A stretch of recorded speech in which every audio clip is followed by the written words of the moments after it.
கந்தர் அலங்காரம் பாடல் 70.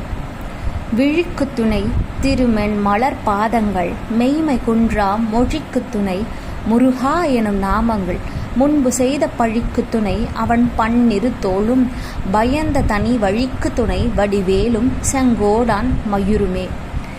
இந்த பாடல் கந்தர் அலங்காரத்தில் ரொம்ப ஒரு ஸ்பெஷலான ஒரு பாடல். ஏன்னு கேட்டிங்கன்னா, இதை டெய்லியும் பாடும்போது நம்மளுக்கு நிறைய நல்ல விஷயங்கள் இருக்குது. அதுதான் ஏன் எப்படி அப்படின்னு பார்த்தீங்கன்னா, இப்போ இந்த பொருளை பார்க்கும்போது உங்களுக்கே அதோட அர்த்தம் புரியும். அந்த பொருளை இப்போ பார்க்கலாம். நமது கண்களுக்கு துணையாவது திருமுருகப்பெருமானது புனிதமானவையும் செம்மையுமான செந்தாமரை மலர் போன்ற திருவடிகளே ஆகும்.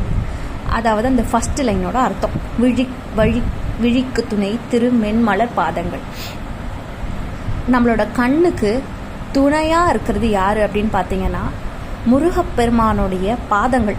அந்த பாதங்கள் தான் எப்படி சொல்கிறாங்கன்னா, புனிதமானது செம்மையுமான செந்தாமர மலர் போன்ற பாதம், அதுதான் திருவடி. அது துணையாக நிற்குமா. அதே மாதிரியே அடுத்து பார்த்தோன்னா, உண்மையில் ஒரு சிறிதும் குறையாத சொல்லுக்கு துணையாவது முருகா என்று கூறும் அப்பரமபதியின் திருநாமங்களே ஆகும். அதாவது மெய்மை குன்றா மொழிக்கு துணை முருகா எனும் நாமங்கள். என்ன சொல்கிறாங்க அப்படின்னு பார்த்தோன்னா, உண்மையாக சொல்ல போனால் இந்த குன்றா மொழிக்கு துணை நம்ம சொல்கிறது தான் அதிகம். நம்மளோட சொல் பேச்சு அதுதான் நம்மளுக்கான விளைவுகள் எல்லாத்தையும் கொடுக்க போகுது.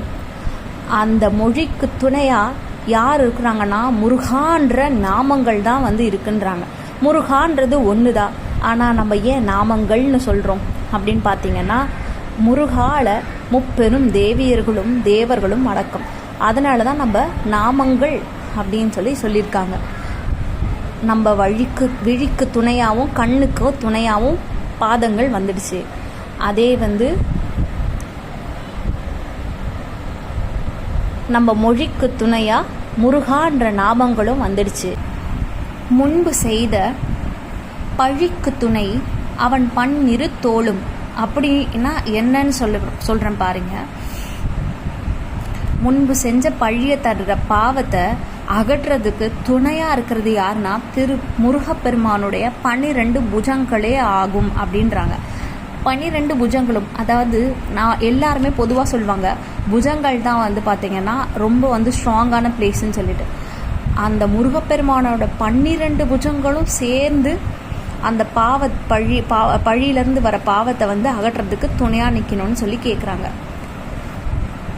பயந்த தனி வழிக்கு துணை வடிவேலும் செங்கோடான் மயூருமே. அதாவது நம்ம பார்த்தீங்கன்னா பயந்துட்டு, அதாவது அஞ்சுதன்மையுடைய தனிமையான வழிக்கு எங்கேயோ ஒரு இடத்துல போகிறோம், தனிமையாக இருக்குது அப்படின்னு சொன்னால் அதுக்கு துணையாவது யாருன்னா திருச்செங்கோட்டில் எழுந்தறியுள்ள கந்த பெருமானுடைய கூர்மையான வேலாயுதமும் மயிலே ஆகும் அப்படின்றாங்க.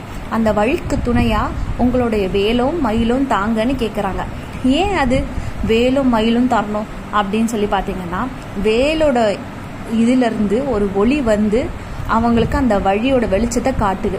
அதே மயிலும் கூட ஏன் வேணும்னு கேட்டாங்கன்னா, மயில் கூட நடந்து வரும்போது அதோட இறகு பார்த்திங்கன்னா அப்படியே மெதுவாக வருடி வரும்போது அதோட காற்று நம்மளுக்கு துணையாக வரணும். ஸோ காற்றும் வருது, வெளிச்சமும் வர்றதுக்காக தான் அந்த வேலும் மயிலும் தனிமையான வழிக்கு துணையாக கேட்டிருக்காங்க.